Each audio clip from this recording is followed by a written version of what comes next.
চট্টগ্রামের পটিয়া উপজেলার কাশিয়া ইউনিয়নের ৮ নম্বর ওয়ার্ডে সুইস গেট সংলগ্ন পার্ক দখলকে কেন্দ্র করে চরম উত্তেজনা বিরাজ করেছে। স্থানীয়দের অভিযোগ, মসজিদের নামে বরাদ্দ দেওয়া পার্ক জোরপূর্বক দখলের চেষ্টা চলছে, যা যেকোনো সময় সংঘর্ষের রূপ নিতে পারে। অনুসন্ধানে জানা যায়, পূর্ব বাকখাইন ও পশ্চিম ভান্ডলগাঁও এলাকায় সুইস গেট সংলগ্ন পার্কগুলো স্থানীয় জনগণের মতামতের ভিত্তিতে গণস্বাক্ষরের মাধ্যমে দুটি মসজিদের নামে বরাদ্দ দেওয়া হয়।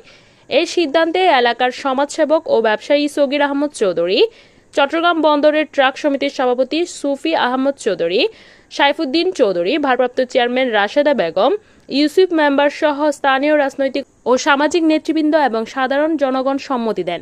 বরাদ্দকৃত পার থেকে প্রাপ্ত অর্থ পূর্ব বাকখাইন জামিয়া মসজিদ এবং পশ্চিম বান্ডলগাঁও করম চৌধুরী জামিয়া মসজিদের উন্নয়ন কাজে ব্যয় করার পরিকল্পনা ছিল। দীর্ঘদিন অবহেলিত এই মসজিদগুলোর সংস্কার ও উন্নয়নে এটি গুরুত্বপূর্ণ ভূমিকা রাখবে বলে স্থানীয়দের প্রত্যাশা।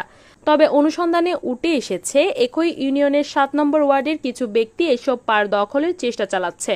স্থানীয়দের ভাষ্যমতে তারা জোরপূর্বক নিয়ন্ত্রণ নেওয়ার চেষ্টা করছে, যা এলাকায় উত্তেজনা বাড়িয়ে দিয়েছে।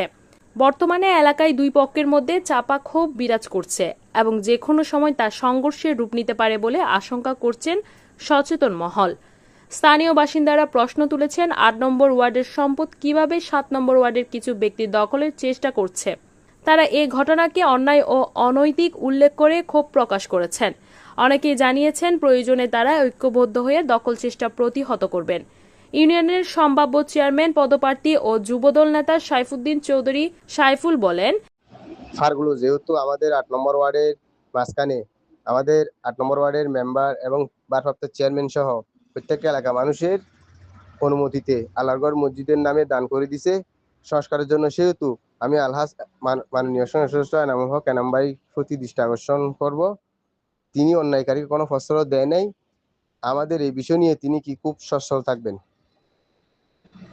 এ বিরোধ কেবল সম্পত্তি সংক্রান্ত নয়, বরং সামাজিক সম্প্রীতি ও ধর্মীয় প্রতিষ্ঠানের স্বার্থের সাথেও জড়িত বলে মনে করছেন সংশ্লিষ্টরা। তাই উভয় পক্ষকে নিয়ে আলোচনার মাধ্যমে শান্তিপূর্ণ সমাধান নিশ্চিত করা এবং স্থানীয় জনপ্রতিনিধি ও আইনশৃঙ্খলা বাহিনীর সক্রিয় ভূমিকা বাড়ানোর দাবি উঠেছে। স্থানীয়দের মতে, কাশিয়া ইউনিয়নের সুইস গেটের পার নিয়ে দৃষ্টিবিরোধ দ্রুত সমাধান না হলে তা বড় ধরনের সংঘর্ষের রূপ নিতে পারে। তাই পরিস্থিতি নিয়ন্ত্রণে রাখতে সংশ্লিষ্ট প্রশাসনের দ্রুত, নিরপেক্ষ ও কার্যকর পদক্ষেপ এখন সময়ের দাবি। তাদের প্রত্যাশা, আইনের শাসন বজায় রেখে একটি শান্তিপূর্ণ সমাধান নিশ্চিত করা হবে।